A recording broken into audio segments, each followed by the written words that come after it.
Welcome to Worked Up. This is where we make sense of the wild ride that is working life. We tackle the experiences that bring out the best in us and occasionally the worst. You'll find practical advice you can actually use, helping you to start taking action on whatever's got you worked up about work. Hello, Kim here from Able Recruitment. If you've been asked to interview someone for a job and you've never done it before, or maybe you've only done it a couple of times, it can feel like quite a lot of responsibility. You're expected to lead the conversation, work out whether the person can do the job, represent your company well, and make a fair decision. And I'm going to say you probably haven't ever been shown how to do this. So in this episode, I'm going to give you a practical framework for running a good job interview. I'll talk you through how to prepare so you can help the candidate to settle in, how to ask good questions, and finish with enough information to make a sensible decision. The first step is preparation. Before you write a long list of questions, let's get clear on what you actually need to learn about the candidate. So ask yourself, what does this person need to be able to do? What experience, which behaviours will help them succeed in this particular team, and which things are genuinely essential rather than just simply nice to have? If you're working with a recruiter, this is a great conversation to have with them because it will really help them focus in on bringing you the right people. Once you've identified the important areas, you'll need to prepare a set of the core questions that you want to ask every candidate. They don't have to be asked in exactly the same words, but just making sure you cover the same areas each time you interview someone makes it easier to then compare people fairly afterwards. You'll reread their CV before they arrive and make a note of anything that you want to ask follow-up questions about or to clarify. Also prepare the practical things. So book an interview room or decide if you're going to conduct the interview maybe over a casual coffee at a cafe. And here's a trap for young players. I've come across this before. You might want to just Google the business hours of that cafe if you're going to have an early or a late interview. Even sometimes after 2 p.m, cafes can close depending on where they are. So double check that. If you're conducting the interview online, you'll want to test the link and also your camera and audio.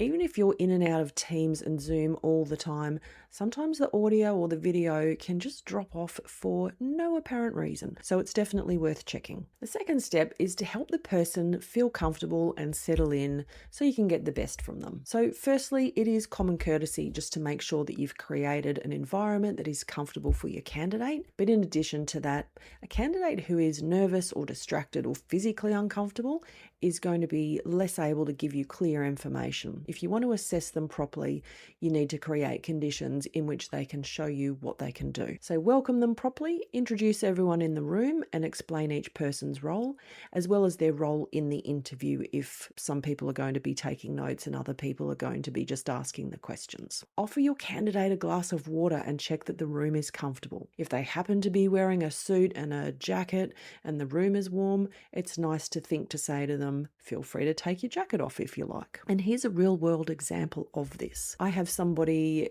who I know that said to me they once attended an interview in Brisbane in the middle of summer. There was no air conditioning in the office. There was no offer of a glass of water. This person was wearing a full suit. They were hot and uncomfortable and sweating through the interview and also trying to think clearly and make a good impression. What happened in the end was the candidate walked away feeling as though the company was actually unprofessional and he didn't want to work for that business because of how he was made to feel during that interview process. And this is actually a real bugbear of mine. I'm really quite passionate about recognizing that an interview is a two-way conversation, and that it's simply common courtesy to make sure that the other person is comfortable. You're welcoming them into your environment and you're controlling the conversation most of the time. So I think it is professional and just common courtesy and the right thing to do to take care of some of those basics around welcoming somebody in. Right, so that being said, the next thing is you'll want to explain what will happen. So you might say, we'll start by telling you a little bit about the role, and then we'll ask about your experience and we'll leave time for questions at the end. Knowing the structure can remove some of the uncertainty and it allows the candidate to just focus on answering the questions that you're asking instead of wondering where are they up to in the process. So when they first come in, you might want to start with something very straightforward such as, how's your day been? Or whether they found the office okay? Or even, just some small talk about the weather or the traffic. You're simply giving giving them a moment to settle into the conversation and the environment. It's probably also just worth mentioning that some people are naturally just more nervous in an interview situation, and it's not necessarily evidence of their capability or lack of capability. Hopefully they'll warm up as the conversation gets going. Step 3 is asking good questions. Open questions will generally give you better information than questions that invite just a yes or a no answer. For example, instead of asking, have you used many different systems? You could ask, can you talk me through some of the systems you have used and what you use them for? Use your judgment about follow-up questions. If the answer is a little bit short, you can coax out some more information by asking things like, can you tell me a bit more about that? Or what did you do next? Or what part did you look after personally? Or even, how did that work out? Do be careful with hypothetical questions. Asking what someone would do can be helpful, particularly if they're moving into something new, but it really only tells you what they think a good answer sounds like. Asking what they have actually done gives you evidence of their experience, and often a combination of both of those sorts of questions can work well. Also, if you're new to interviewing, it can be a bit of a trap to ask leading questions, so try and avoid that. If you say, we're a really collaborative team and seems like you're someone that loves working closely with others, you've already given them the answer that you're wanting to hear. So rather, in that situation, you would ask them, can you describe the environment where you do your best work? Step 4 is about listening. And this might seem obvious, but very often interviewers can fall into that trap of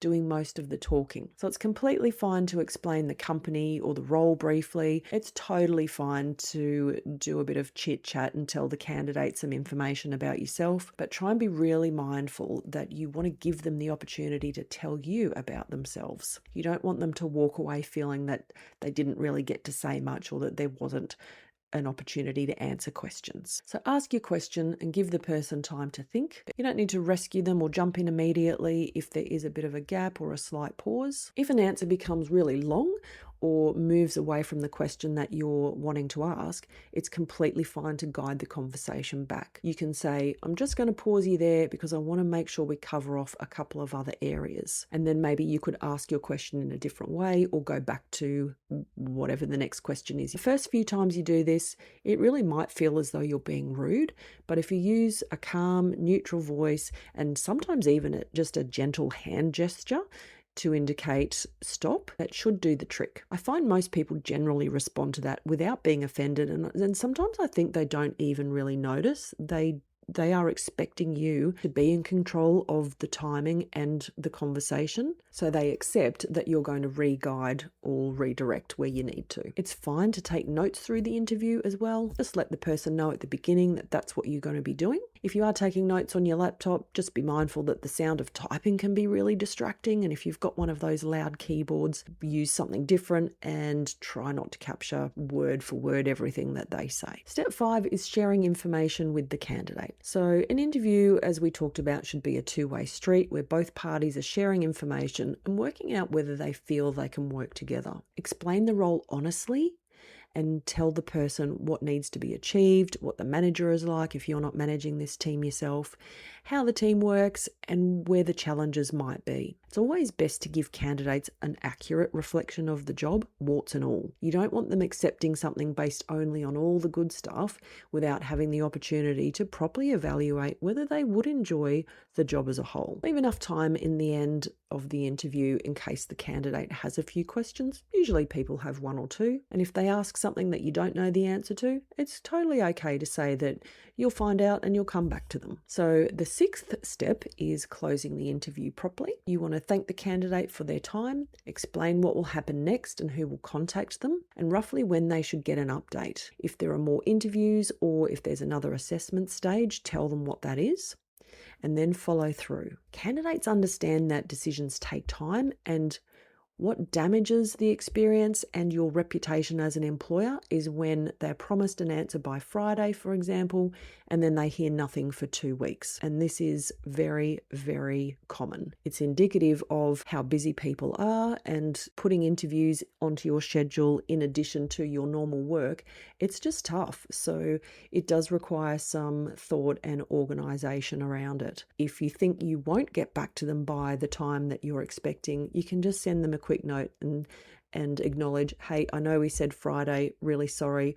You don't need to go into a lot of detail, but just then give them the updated time frame. But if you can, it's best to just be realistic about what the time frame is from the outset. So the final step is assessing the candidate and recording your thoughts. It's great if you feel that you got along with the person and you genuinely liked them. Just don't fall into that trap of hiring someone solely because you liked them or because they remind you of yourself. Rule 101 of recruitment is not to clone yourself. The best teams have a good mix of complementary skills and personalities. As soon as possible after each interview, make notes about what you thought while the conversation is still fresh in your mind. And this is especially important if you're interviewing quite a few people. Once you've interviewed 6 candidates, it can be really easy to forget who said what. Go back to the requirements you identified before the interviews. Think about how well the person's experience and answers matched what you need, and note the strengths you observed, any concerns, and anything that might still need clarification. If several people interviewed the candidate, it can help to ask each person to note down their views, especially doing that before the most senior person announces their view, because otherwise everyone can accidentally fall in behind that first opinion. It's worth noting that you also need to be careful about any questions that relate to personal characteristics or circumstances that aren't relevant to the role. In Australia, prospective employees have protections from unlawful discrimination, and if you're unsure whether a question is appropriate, you might want to get someone from HR or get some legal guidance or refer to Fair Work. We'll put a link in the episode description so you can find the relevant links there. When it comes to asking some of those questions that you're just not sure about, think about the distinction between discriminatory questions that are covered by legislation and the difference between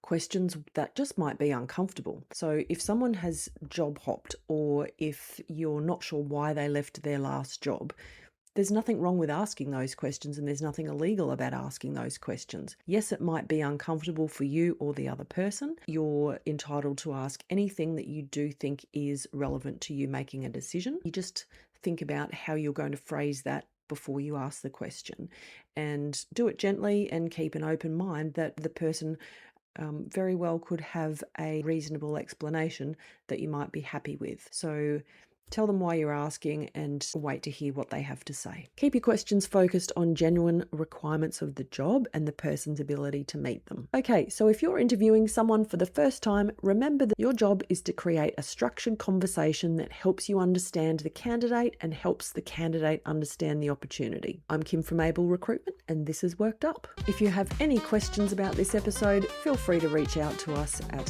hello@Able Recruitment. That's ABLE recruitment.com.au. Thank you very much for listening, and I'll catch you next time.